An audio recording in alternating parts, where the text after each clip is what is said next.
muka surat 31, muka surat 31. Fasal sangat rakus terhadap makanan. Fasal 1 sangat rakus terhadap makanan. Tingkat penyedikitan makan. Ketahuilah bahawa Allah menyedikitkan makan itu ada 3 tingkat. Yang pertama, tingkat as-sadiqin, iaitu menyimpan atas kadar yang dapat memelihara badannya daripada kebinasaan, iaitu kadar yang apabila dikurangkan daripadanya dikhawatiri akan membinasakan akal atau menyebabkan kematian. Yang kedua, tingkat yang memadai dengan setengah cupak setiap hari, iaitu memenuhi sepertiga perut, dan atas yang demikian itu dilakukan oleh Sayyidina Umar Al-Khattab radhiyallahu anhu dan sekumpulan para sahabat kerana makanan mereka adalah segantang barli syair setiap minggu. Yang ketiga, tingkat yang memadai dengan secupak setiap hari, dan apabila melebihi yang demikian itu, maka ia bersekutu dengan orang kebanyakan dan termasuk dalam kumpulan membanyak makan. Tingkat penyedikitan makan dari segi masa. Adapun menyedikitkan makan dengan melihat dari segi masa, maka ia ada 3 tingkat juga. Yang pertama, tingkat yang lebih tinggi, ia berlapar 3 hari atau lebih. Artinya setiap 3 hari atau lebih sekali makan. Sesungguhnya Sayyidina Abu Bakar As-Siddiq radhiyallahu anhu berlapar sehingga 6 hari. Tingkat yang kedua, tingkat yang pertengahan, ia memakan pada setiap 2 hari sekali makan. Yang ketiga, tingkat yang lebih rendah, ia memakan setiap hari sekali makan. Yang keempat, adapun mereka yang memakan 2 kali setiap hari, maka tiada ada baginya kelakuan lapar sama sekali, dan ia telah meninggalkan kelebihan berlapar. Wallahu a'lam. La ilaha illallah. Kita termasuk yang mana ini nih? Subhanallah. Membaca kitab kita seperti ini membuka dan memberitahukan kita punya kekurangan, dan juga mengajak kepada kita untuk berfikir dan bukan menghukum. Macam mana boleh 6 hari tak makan?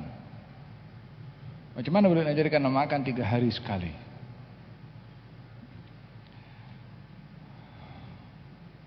Bila berbicara tentang masalah orang tidak makan akan mati selama 3 hari atau lebih, tidak boleh untuk nak menghukum sedemikian bila ia hanya boleh berlaku kepada sebahagian orang dan boleh tidak berlaku kepada orang lain. Kalau orang itu tidak makan 3 hari mati, maka jangan tidak makan selama 3 hari. Jangan cuba-cuba untuk nak ambil yang seperti itu. Adapun berbicara tentang orang tidak makan itu boleh mati, Ashabul Kahfi 300 tahun tak makan. Macam mana? Apa yang dihadam oleh perut Ashabul Kahfi itu? Bukankah kita juga mendengar ketika beberapa musibah itu, gempa berlaku, ya kan? Ada orang berada dalam bawah puing selama 1 minggu, masih hidup pun juga. Dan keadaan tidak makan pasti mati itu relatif, tidak boleh untuk diukur dengan segolongan sehingga digeneralkan kepada semua orang. Intipati daripada pembahasan ini ingin memberitahukan bagaimana kita menjaga badan ini di dalam mengurangkan makan dengan kadar yang tidak melampau. Walaupun tidak melampau di sini tidak boleh diukur oleh masing-masing. Kalau sini katanya orang makan itu ada 3 perengkat. Sikit saja. Atau 1/3. Atau makan secukupnya. Yang makan sikit ini adalah makan sama sekali tidak kenyang, tapi makan. Yang 1/3 agak kenyang. Yang ketiga makannya kenyang. Ini bukan berbicara tentang wajib atau haram. Ini berbicara tentang level orang di dalam menyikapi makanan. Kata mereka para sahabat mengatakan, nahnu qaumun la na'kul hatta naju' wa idza akalna lam nashba'. Kami adalah kaum yang tidak makan kecuali kami lapar, dan kalau kami lapar kami makan tetapi berhenti sebelum kenyang. yakni bila kita sedang makan dan sedap, coba berhenti. Sikit saja, sikit. 2 kali sok lalu berhenti. Berhenti, betul berhenti. Tapi dia punya yang lain-lain tu dia punya kadang-kadang itu makan kan ada pinggan, itu ada pinggan besar. Lepas itu ada pinggan sedang, ada pinggan kecil. Itu belum nasinya, kemudian buah-buahannya, kemudian es krimnya, kemudian dia punya dessertnya, kemudian apa lagi dah? Belum lagi minuman. Minuman ada 3 jenis: panas, sejuk, dan tidak panas dan tidak sejuk. Kita kalau tak jaga kita punya perut ini kan, dalam hadis dikatakan perut ini baitud da', rumahnya penyakit, sarang penyakit itu perut. Kalau mahu sehat, jaga makan. Oleh sebab itu dalam ilmu tasawuf diperintahkan untuk kita belajar adab menjaga perut daripada makanan. Selain daripada memastikan makanan itu halal, adalah memastikan cara pemakanan yang sehat. Minimum dalam orang itu makan, katanya, ma mala'a ibnu adama wi'aan syarran min batnihi. Tidaklah anak Adam itu memenuhi bekas yang lebih berbahaya daripada perutnya sendiri. Yakfi libna Adam luqaimat yuqimna sulbahu. Cukup anak Adam itu luqaimat. Bahasa Arab itu kalau luqmah satu suap, luqaimah suapan kecil, yakni sedikit makan. Sedikit makan, yakni berhenti itu bukan setengah kenyang, tapi tidak kenyang. Yakfi libna Adam luqaimat. Cukup anak Adam itu beberapa suapan kecil. Yuqimna sulbahu. Hanya untuk alas perut sahaja. Ini bukan sampai kepada peringkat memenuhi pertengahan perut. Alas bawah sekali itu. Biasanya kita kalau nak pergi kenduri, kita alas perut dulu. Nanti bantai di sana. Alasnya diisi dulu. Kemudian nanti cerita. Ini alas perut itu dah cukup dah. Oleh sebab itu dikatakan Nabi ini kalau 1 hari tak pernah kenyang dalam makan. Kalau makan pagi, siang malam tak makan. Kalau makan malam, pagi tak makan. Yakfi libna Adam luqaimat yuqimna sulbahu. Cukup anak Adam beberapa suapan kecil. Itu pun anjuran dalam menyuap itu tidak sampai banyak diletakkan di mulut. Jangan sampai masuk ke dalam perut, belum lagi sempat dikunyah. Karena akan memberatkan kepada perut. Dan kalau perut ini berat, jadi buncit. Belum lagi penyakit-penyakit yang lain. Waliyadzubillah. Ingkan walabud, kalau mesti juga makan banyak. Makan 1/3 untuk makanannya, 1/3 untuk minumnya, 1/3 untuk laluan pernafasannya. Ini tips untuk sehat melalui menjaga makanan.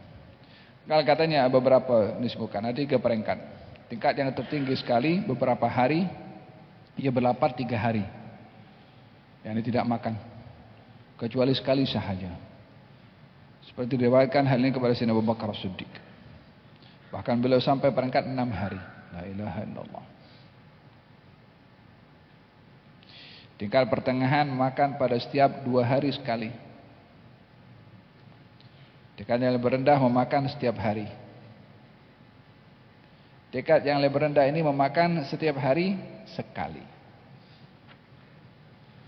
Kita ada makan awal pagi, kita ada makan tengah pagi, kita makan siang, kita ada minum petang, kita ada minum setengah petang, kita makan awal malam, kita belum makan akhir malam. Walau bagaimanapun kita dibimbing untuk kita menjaga kita punya kesehatan tubuh badan, pandai-pandailah untuk menjaga. Ini badan kita yang jaga, kita yang bos, kita yang perdana menteri pada kita punya badan ni. Terpulang kepada kita nak buat macam mana. Kalau tak boleh buat semua, Jangan sampai sama sekali tak dibuat. Cuba jaga ini badan dengan kita mengurangkan makanan. Cuba latih makan itu berhenti sebelum kenyang. Cuba latih untuk berpuasa dalam 1 bulan sehari atau 3 hari. Cuba latih untuk menjaga kesehatan ini dengan memilih makanan-makanan yang bergizi untuk kita dapat menghargai anugerah Allah pada kesehatan tubuh badan. Demikian tips untuk menjaga tubuh badan melalui pemakanan.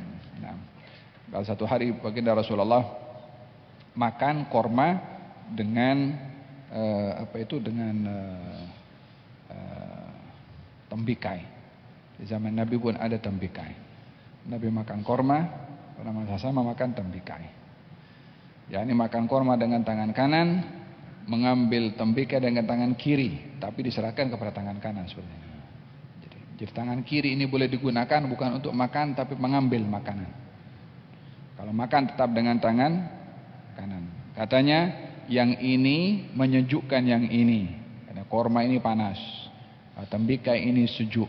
Jadi perut ini karena dijaga melalui makanan-makanan yang selektif. Sebab apa saja yang masuk melalui mulut ini di tempat yang sama, walaupun yang masuk beza-beza. Macam-macam makanan yang saya sebutkan sebentar tadi kan, semua, mau durian, mau tembikai, mau itu durian Belanda, mau durian Jepun, apa saja makanan, semua masuk tempat yang sama.